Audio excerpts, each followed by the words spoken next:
This happened about a year ago, and to this day, I still don't have an explanation for it. It was around 1:30 a.m. when my phone rang. I was half asleep, but the loud vibration on my nightstand startled me awake. When I grabbed my phone, I saw the screen flashing. Private number calling. That was weird. I don't usually get calls from private numbers, and especially not that late. I considered ignoring it, but something in me told me to pick up. I answered groggily. Hello?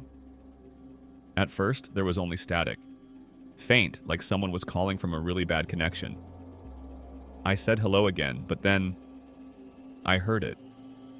A voice, low, quiet, almost like a whisper. Hey, it's me. I sat up straight.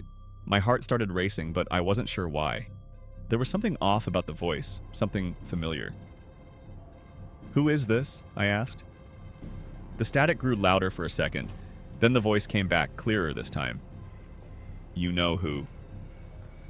That's when the chills started crawling up my spine, because I did know that voice. It sounded exactly like my best friend, Daniel, but that was impossible. Daniel had died 6 months ago? I felt my throat tighten. I could barely get the words out. Daniel? Silence. Then, in a low, almost hurt voice, he said, You didn't come. I felt my stomach drop. I knew what he was talking about. I never went to his funeral. I couldn't bring myself to. Seeing his casket, hearing everyone talk about him in the past tense, it was too much.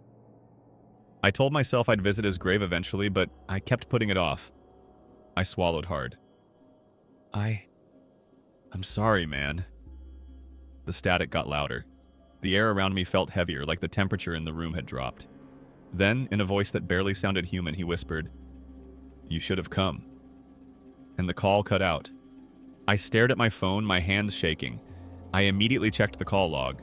No record of an incoming call. It was like the call never happened. The next morning, I couldn't shake the feeling of dread, so I did something I should have done a long time ago. I drove to the cemetery. When I got to Daniel's grave, my heart started pounding.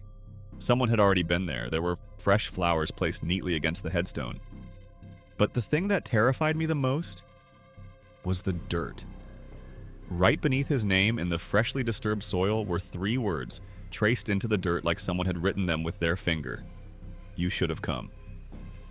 I got out of there as fast as I could. To this day, I don't know what happened that night.